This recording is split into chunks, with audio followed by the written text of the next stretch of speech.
you have you have a gazillion different types of programs that can help with financing and funding so that people are not sleeping on the ground, not even sleeping in tents. Right. There is money set aside for these things, but you don't see these buildings going up, containers going up. But I want you to pay attention to the socioeconomic status of the areas of where these containers are going up. Because I don't see any downtown. Maybe I missed it. You know, downtown is not a place where I'll just be kicking it or anything like that. So maybe I've missed it, but I haven't seen it. Have you seen I it? haven't seen any of these containers. I've seen mobile parks being parked everywhere and people having to a lot of times it looks messy and junky, but if you think about being put out of your home and you still have possessions, Right. you want to bring your possessions with you, right? You ain't got nowhere to Maybe put 'em. depend. You don't have nowhere to You put. might want to leave 'em. Yeah, maybe. Travel light, And man, if you and ask that's me. the other thing. Just remember that things that are materialistic, they can be had or gotten again or better. You know, so I'm not a big materialistic I'll sell person. It fast. Huh? I'll sell it. You'll sell it? Anything. You could do that, I'll but sell anything. You can have it. I ain't keeping it. the state of Los Angeles is horrible. You know what I'm thinking? Maybe we need to have Miss Dion Leslie back on the show, and then maybe we can have Danny and Miss Haley That'd be interesting. and do a panel to discuss it because, you know, I know that these ladies are out there in the community and they're doing it. They are physically there. Me, I like to help financially or to give materials that people need. In terms of going down there, my PTSD just won't let me. I don't want to hurt nobody.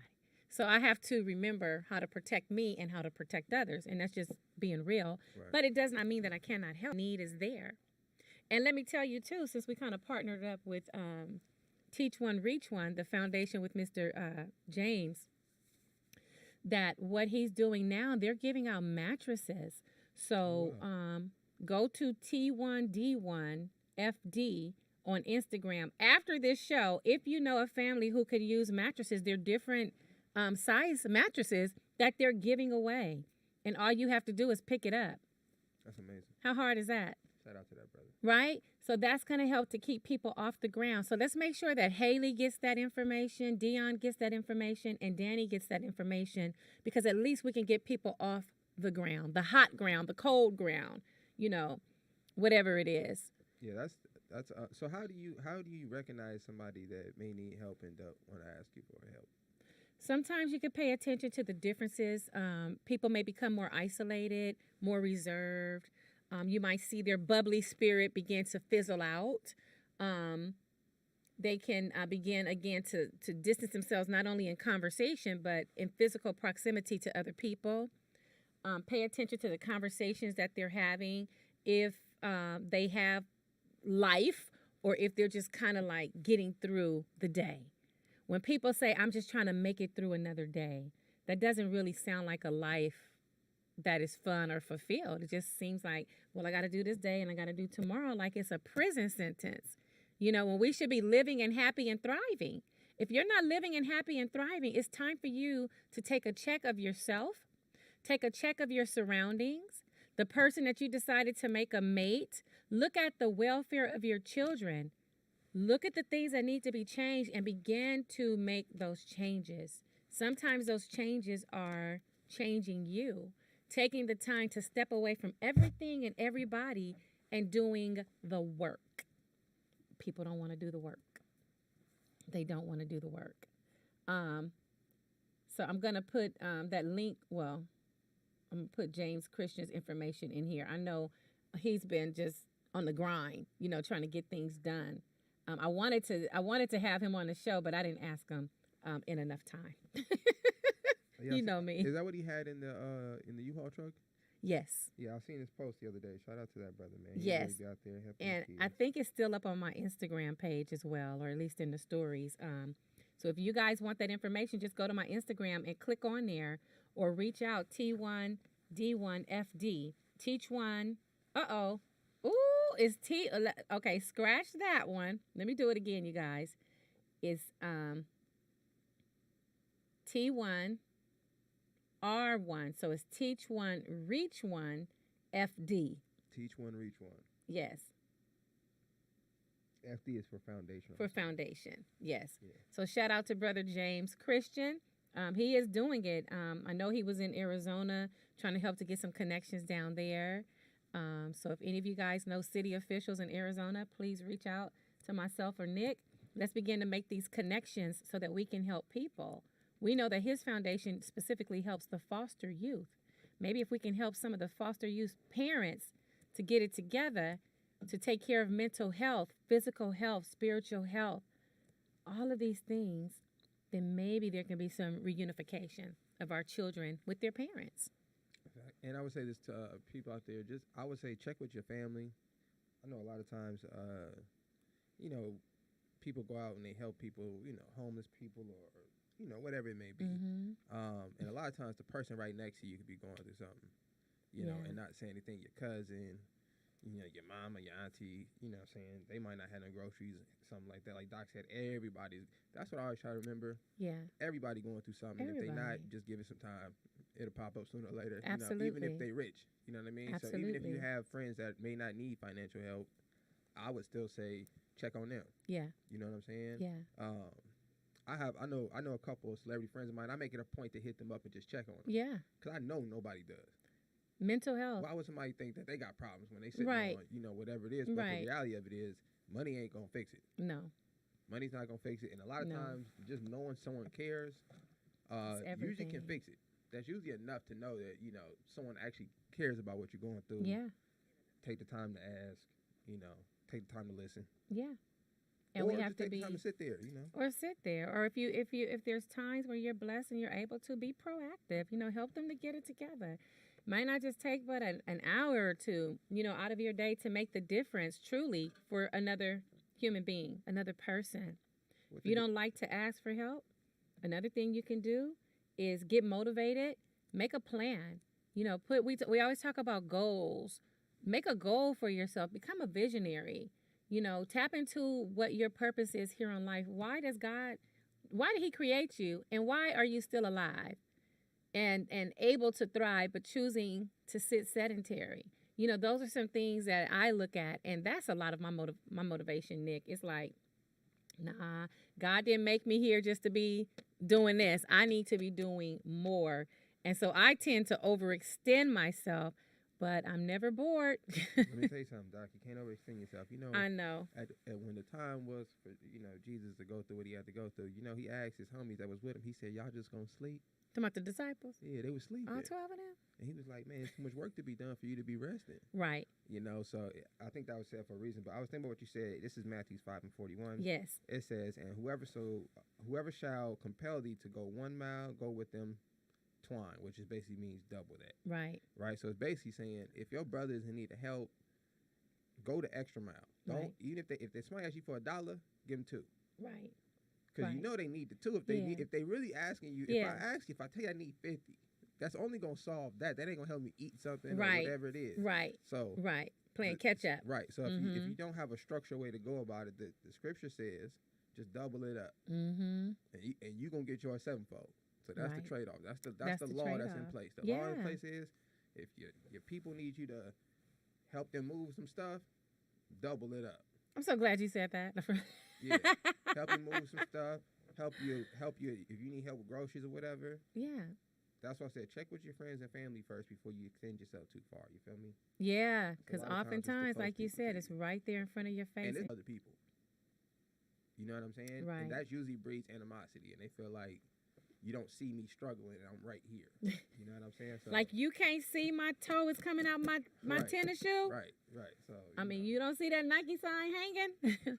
I mean, for real, And sometimes we look at things and we know things, and we still choose not to help or to be helpful.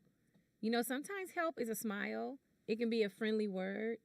The way I like to help people now as I've gotten older, I always think back. You can teach a man how to fish. He'll eat for a day. I'm sorry, you can give him a fish, he'll eat for a day, but if you teach him how, forever he'll be able to sustain. He'll be able to eat, So now I'm on this thing of just trying to help people and show people the way. And it starts with, what is it that you want to do? I often ask people, in 5 years from now, where do you see yourself? In 10 years from now, where do you see yourself? That's the first thing, being able to identify it. The second part, which is also equally important, is being able to make a plan of action. All right, now what are you going to do to get there? I used to teach my son, every day that you live, you should be doing something to propel you closer to your dream, closer to where it is you want to go in life. All right? So if you say you want to be a fisherman, what do you need? Rods and all the tackle and bait. Shout out to Johnny Williams Sr. He taught me all of that, my father. I'm glad you said that, Doc, because as you're saying this, you know, I was thinking, I'm not letting my kid pick his dream.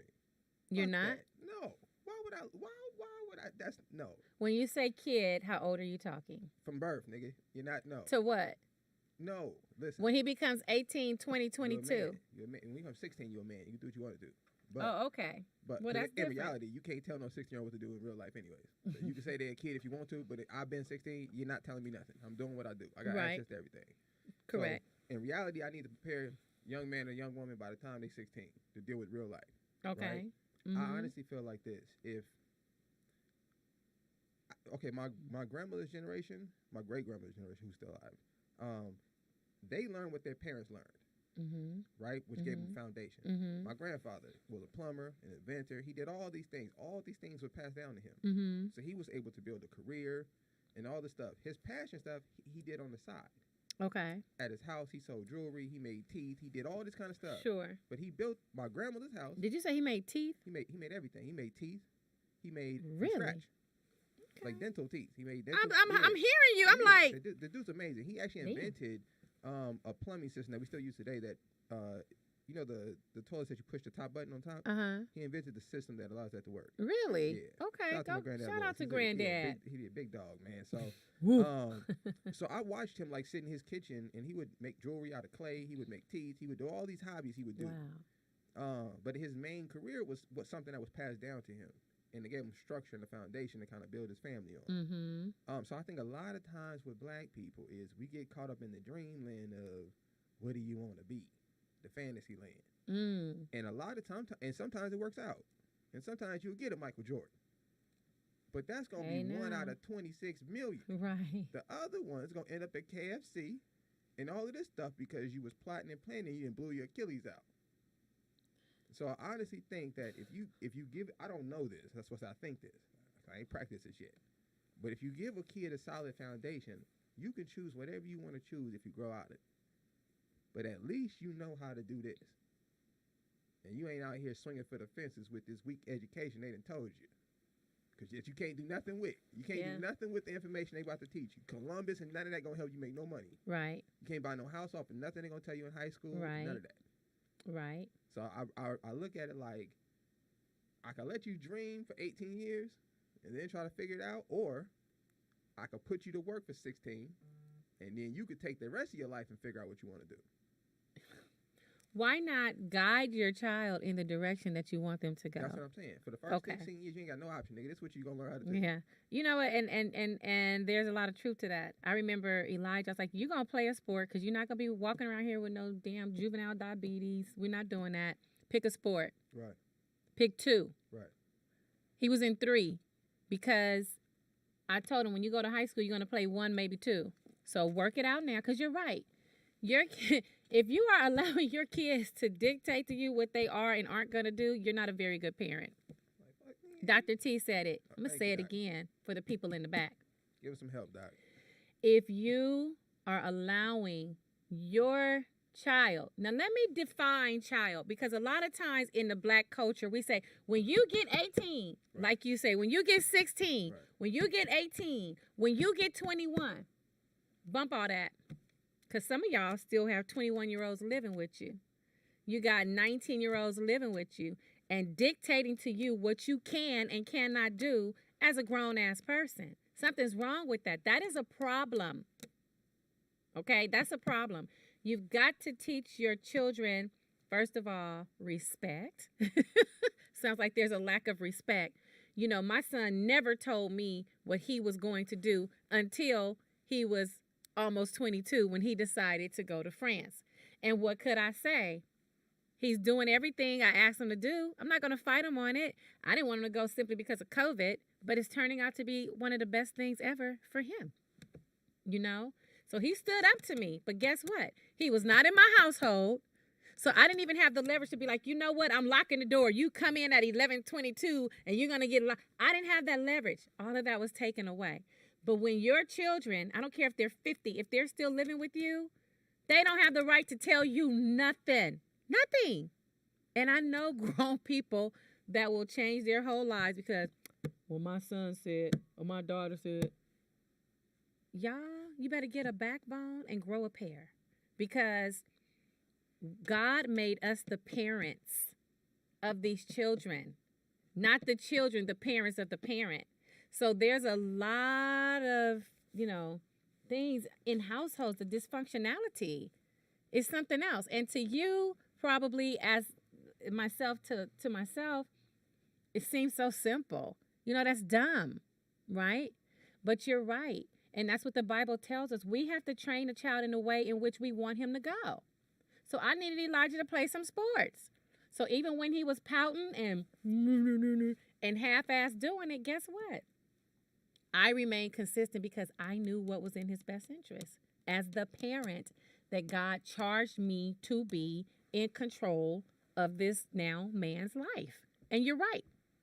You're right, Nick. You don't have no say-so. Let me help the parents out there a little bit. I'm going to tell you something scary, okay? So when I read the scriptures, and I try to wrap my head around how the Most High says his ways are not our ways, how he processes things, not how we process things, right? So I try to make sure I understand how he's looking at things so I can make sure I'm on the same accord. I'm not looking at things in a different light. So when it comes to children, this is in Deuteronomy 21. It says, if a man has a son, and he's stubborn, rebellious, and will not obey the voice of his father and mother, when they chastise him, right? And he will not hearken unto him. So you telling your kid, hey, I need you to be in the house. You're doing all the things supposed to the parent. Kid ain't listen to mom and the father. This is God's solution. Then the father and his mother shall lay hold to him, bring him unto the leaders of the city, unto the gates of the place, and they shall say unto the elders, my son is rebellious, he won't listen, all these things. And the men of the city shall stone him, that he may die and put away evil from among you. So, I'm going to say this to the mothers out there, because I see this a lot of time with black women, with their sons. I would say this. If you don't get your kids in order, and your kid go out there and get killed in the streets, the Most High has just said he going to do it to him. It says very clearly in the scriptures, for the rebellious children out there, you're not going to live long. No. Because all you're going to do is breed more rebellious children. Right. So that's no encouragement to put a foot in your kid's butt early. Yeah. I remember, I didn't hear this growing up, but I would hear parents say this, like, I'm going to beat you so the cops don't have to. Yep. I've heard parents say that to that's like right. a kid in passing. You know what I'm saying? I was never told that, but I did hear that growing up. Yeah. So that's a reality, and I understand that. Like, I ain't gonna whoop you like they gonna whoop you. So let me just go ahead and get this in so you can understand. Like, if you get caught out there, it's gonna go bad. So especially for people who look like us, and that's just the truth. And I used to tell my son, look, you better get it together, because this was years ago, because he's almost 22, and I would always tell him, get it together. You are a black boy. You're gonna be a black man. They don't need a reason to kill you or to defame you or discredit you simply because you are a black male. And it's very true, and it continues to hold true to this day. So how do you feel about I was gonna say black mothers asking for help, but I had this conversation with somebody the other day, and we discussed that black women usually leave relationships. Leave. Yeah, usually black women bounce out of relationships. Yeah. Y'all don't stay. Y'all ain't with the sticking around, which I think is kind of strange. Ain't doing that. So I don't know how. I was gonna ask you how do like single women, mothers, ask for help when raising their sons. You know what I'm saying? Like, how do you go out and, do you ask a friend to be a stepfather, or like, how does that work? Boy, the mistakes I made with men along the way. I could tell them today in hindsight what to look for, what not to look for, but I made a lot of mistakes along the way. A lot. First of all, you got to be careful who you expose your children to. you better find out. You better know. You know, I see young mothers with babies, and they'll just let anybody hold their baby, and I'm like, you better know who's holding your baby. You know, these things are very important. You think so and so is cool, but you don't understand the type of upbringing that so and so may have had. You know, because everybody, it could be people in your family, because usually that's where it starts. You know, um, incest, molestation, all of that stuff. Nick, I done sat up here and forgot your question. No, I was asking for like for the single moms out there. Oh yeah. Like when it comes to raising young men. Oh yeah. So like, how do you ask for guidance from like your, like I don't know. Who would you suggest? I would suggest that they ask first. So for me, it was my brother. Well, first of all, it was his dad. Let me be very clear.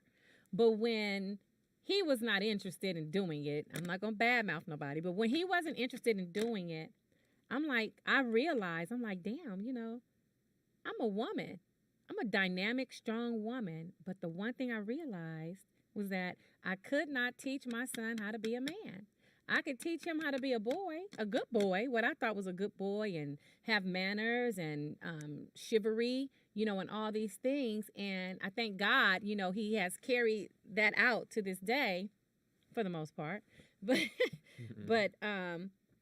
I would go like to my brothers, you know, they weren't always the best example, but they still had a lot of good in them. And so when they could, they would, but it just wasn't consistent enough.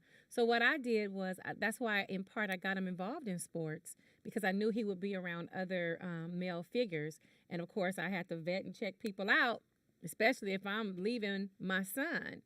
You know, Elijah was always a pretty big kid. He's a big man. He was always in the 95th percentile for height and weight. So I didn't really worry about nobody like picking them off the street and just grabbing them and kidnapping them, because I'm like, it's going to be more a problem for them than for him.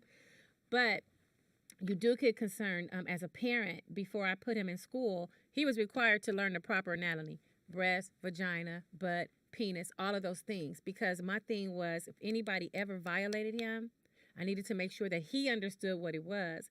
Because if I had to go to jail, I was down with it. Not a problem, but you're going to die for violating mine, because those are lifelong scars, and they become cyclical in nature when those chains aren't broken from one generation to the next generation. So going back to the topic of the show, asking for help, I would ask my brothers for help. I would ask the men that were a part of the basketball, baseball, and football for help, because they were black men. I should have been able to just talk to his dad, but that wasn't always a situation. We know every situation is not picture perfect or the way that we think it should be. It just is. But you still have to find a way to get through. But number one cardinal rule, you better know who you have your children around. You better know. Anybody wanting to call in, the number is 818-914-4087. What is your thought on this? What's your take? How to ask for help? You know, no matter, even like, oh my God, I was talking to, I won't say his name because he's very well known, but I was talking to a friend of mine the other day, and he was telling me that with his daughter, since the mom wasn't there, he had to learn how to comb her hair. You know, he had to learn how to comb her hair. Now, I'm sure when baby girl gets a little older, she'll be going to the salon, you know, and that kind of thing. But, you know, he could have just been like, hey, Tata, can you put 2 French braids in here? I got you. Just ask for help. I can help you for at least a week at a time, you know, by putting in braids, you know, and that's something that is simple, you know, to me, but maybe not to everybody. I think that's important. I think it's weird. I know a partner of mine, he had to go to like a little ballet class with his daughter. Okay. And he had to participate. Shit, I said, my nigga, you can't do that. What did he have to participate in? The ballet thing. It was supposed to be the mom was supposed to go. I don't know this. I didn't ask because I'm not an asker, but I don't know the situation. But apparently, obviously, the mom couldn't be there. Right. So she wasn't there. That's the bottom line. He seemed upset about it, so I don't think she's dead. He was mad that she wasn't there, so I don't think like she was passed away or nothing. She couldn't make it like that. Not if he get his feelings about it. Yeah, right. So he was just kind of upset about it, and he was like, man, he said, would you have? I was like, there's no way I would have done no ballet shit with my daughter. There's no, because I understand helping, right? I understand being there. Well, I don't understand. Why wouldn't you do ballet stuff with your kid? I feel like my daughter would need to see what a man is. Don't need to see a nigga doing ballet dance. Well, was he flipping and doing purees in the air? What was he doing? What if it was just no $1 ballet, Doc? What if it was on your just tippy toes, nigga? That's all I know. What if it was just him? My daughter ain't seen a nigga on no tippy toes and no tights. Maybe it was not that, Nick. Maybe they needed him to volunteer to bring snacks. No. You wouldn't be mad about that. Okay. As a man, did he do it? Yeah, he did it because he was upset telling me about it. Like, yeah, I don't know. And and I was thinking to myself like, and he was kind of saying what you were saying. Like, listen, I don't have anybody else to do this. I gotta do my daughter's hair. Yeah. You know what I'm saying? Yeah. I don't. But like you said though, I think in those situations, ask for help. Yeah, ask for help. Build a community around your kid if they don't have those people. Well, it takes a village to raise a child. I think. Right. I don't think switching roles is a good solution. You mean a man who's masculine to allow himself to be? I'm just gonna say a man. He don't have to be masculine. He could be okay. Soft. He could be soft. I don't care what he is. But I'm just saying, just as important as I think it's to be there for your kids, I think it's important for your kids to see you in a certain light. So gender roles. That means. Okay. I just know if you was a man, you should just be a man. You feel me? And whatever it is. Now, the question is, what is it to be a man? What does that mean? You can actually find this in the scriptures. Okay. To protect, provide, to be a priest for your family. Am I missing anything? Protect, provide, and what else? Protector, provider, and a priest. A priest to your family. Simple. Triple P. You got to govern. These are all things that qualify you to be a man. You got to be able to govern yourself. You got to be willing to die for your wife. Those are the qualifications. That's it. If you're not willing to do them things, don't get married. Can't call yourself a man, according to the scripture. Or you can't call yourself a man.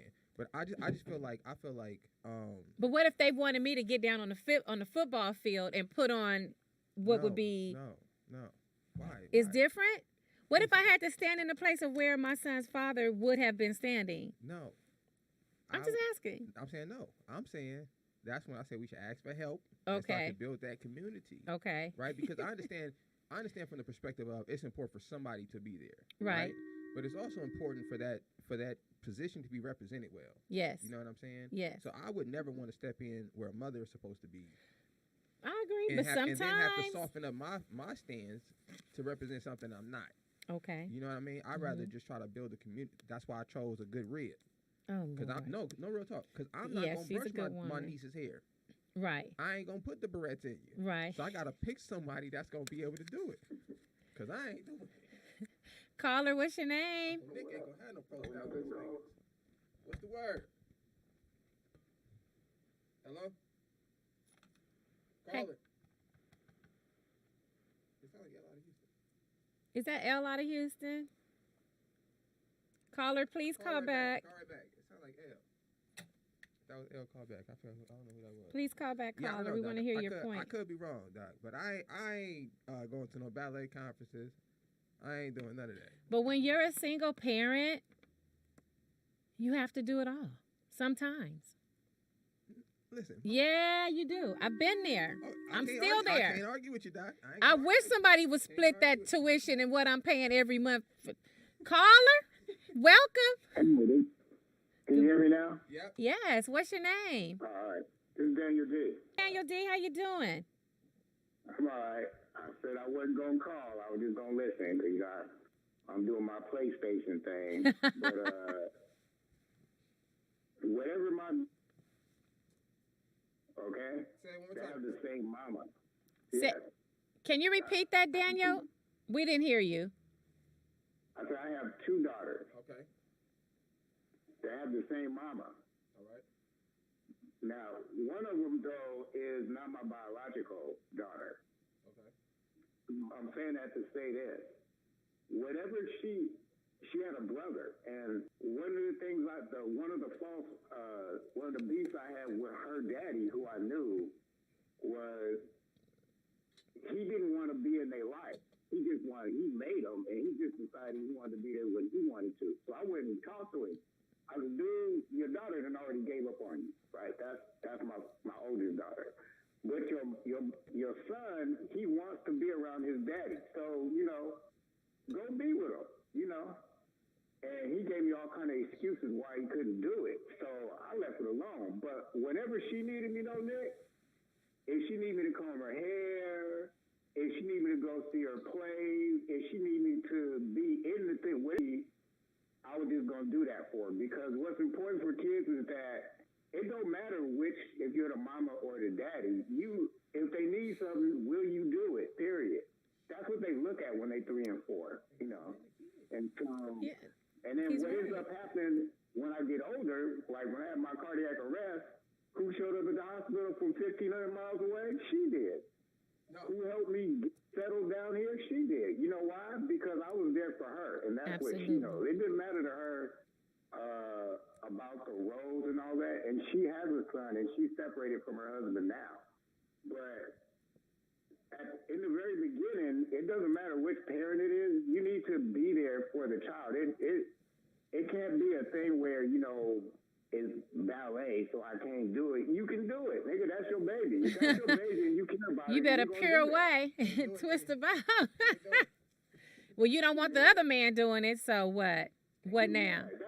That's the last thing you want, because then it's going to change her perception on he becomes her hero. Another man should be in her life. That's what I'm thinking. And then here's the point. Now this same boy, he would let me know he wanted to be around a father figure. Right. So when he couldn't do that, he had kids. Now guess what he is to his kids? The same thing his daddy was to him. See, and that's the problem you don't want to run into. Mm-hmm. All he's learned from the fact that his daddy decided he didn't need to be there is that he don't need to be there. See? And so you always want to be there for your kids, no matter what, is all I'm saying. It don't matter what it is, and it might sound goofy, you know.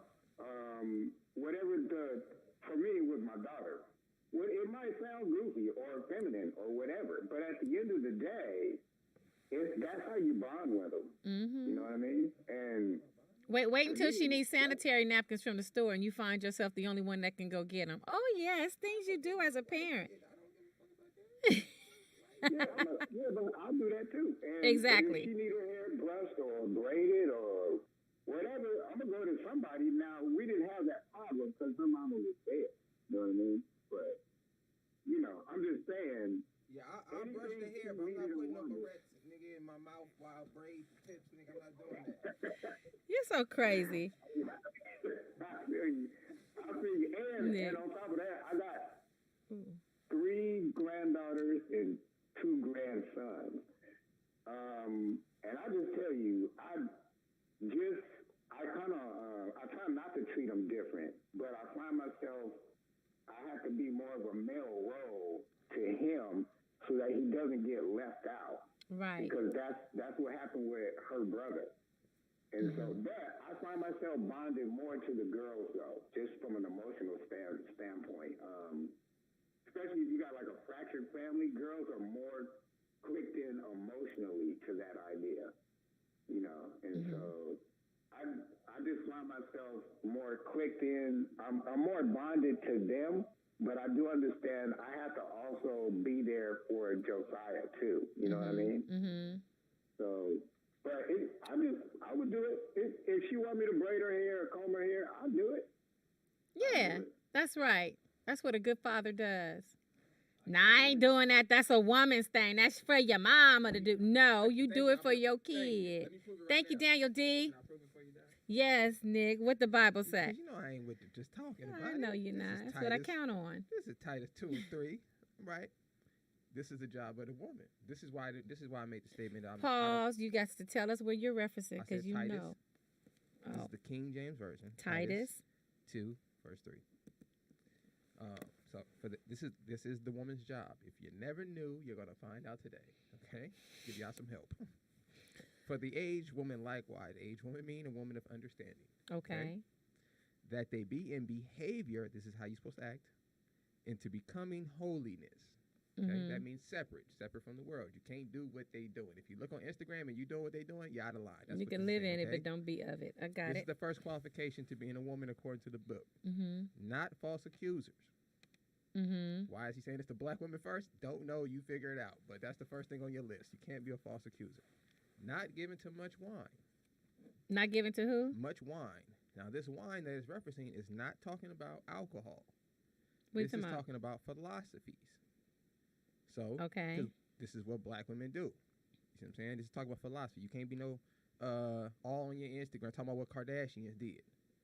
That's given to too much wine. Okay? Like a gossiper. Exactly. Got you. Right. Okay. This is the second thing. You got to be a teacher of good things. There's a good thing this is referring to is talking about the scriptures.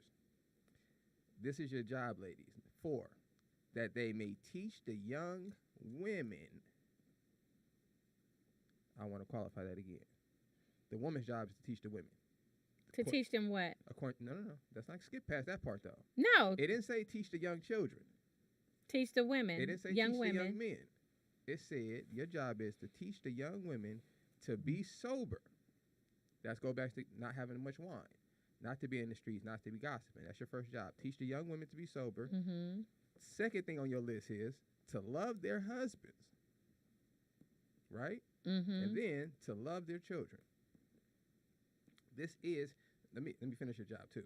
To be discreet, to be chaste, to be keepers at home, obedient to their own husbands. Wait, hold on. Oh, okay. Let me slow down for you, Doc. To be discreet. Let me get to 5. You know I like to take notes. Let me get to 5. This is 5, okay?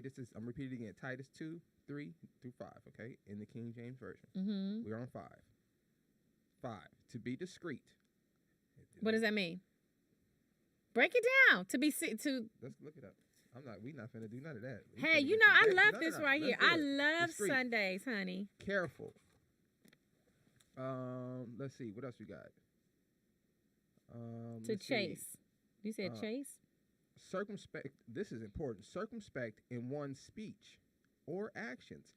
So to be discreet means you watching what you come out your mouth, ladies.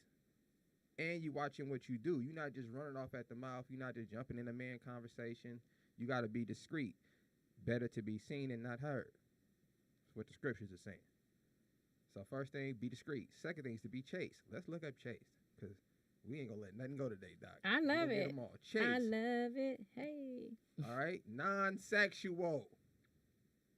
Meaning, ladies, if you out here trying to be sexy, you are out of order. According to the scriptures, you're not doing your job. Meaning you are causing the destruction of the nation of people. Pause. Go ahead, Doc.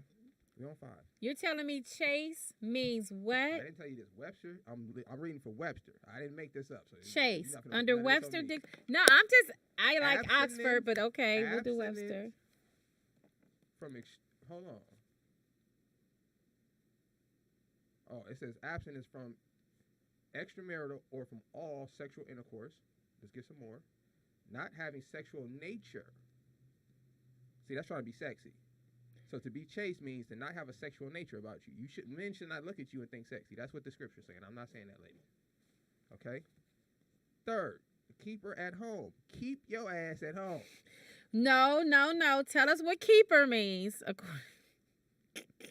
Okay, if I'm the garden keeper. I can't wait. Shut up, Nick. If I'm the keeper of the garden, y'all, headache. guess where I'm located at? At the motherfucking garden, keeping it up. I can't be out of the garden because then I'm not the keeper of the garden. If I'm the housekeeper, when the person come home, the house should be kept. Okay. If the housekeeper is gone, how's the house gonna be kept? Okay. I'm just saying, ladies. So if the house is out of order, it's on you. It's not on the man. According to this rule. Wait a minute. What if you have your children become unruly? What role does a man have? None? Listen, your job, right?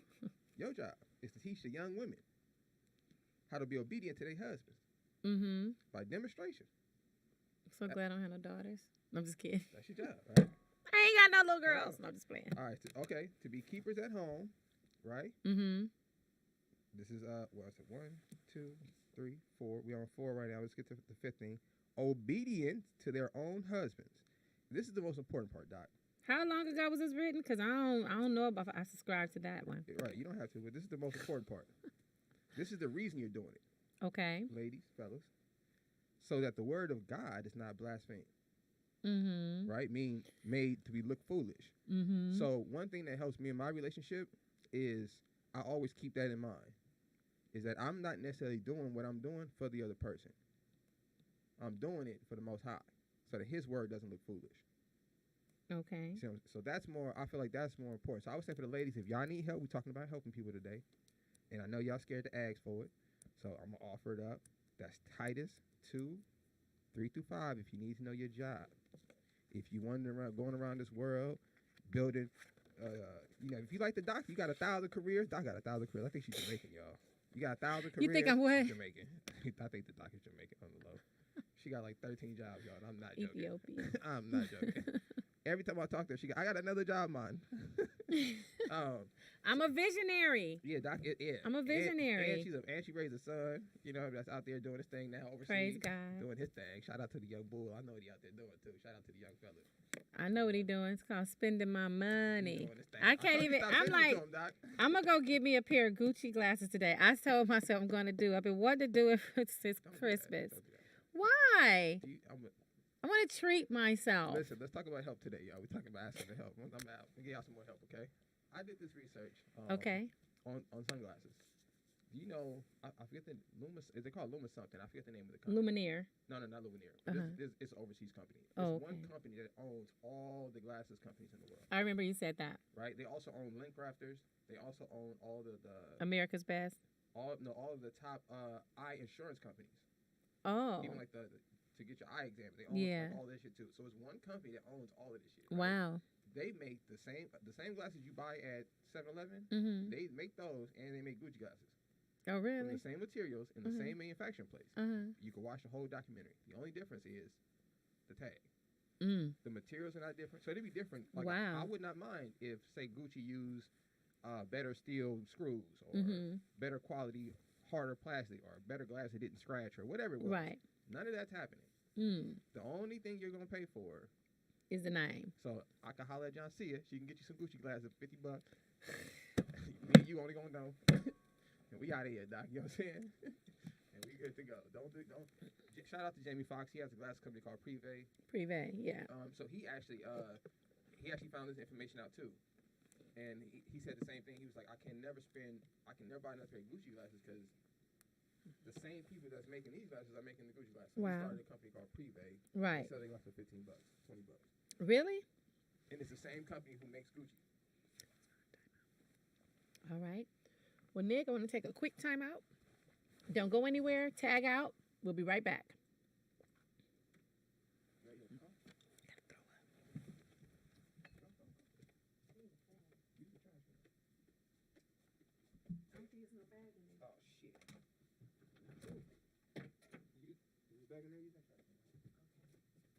Leave out. I'm going.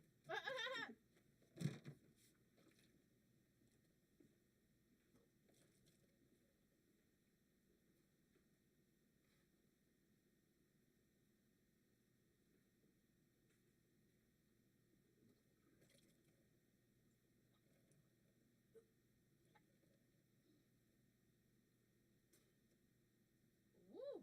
You all right? Yeah. It just happens like that. I'm not sick.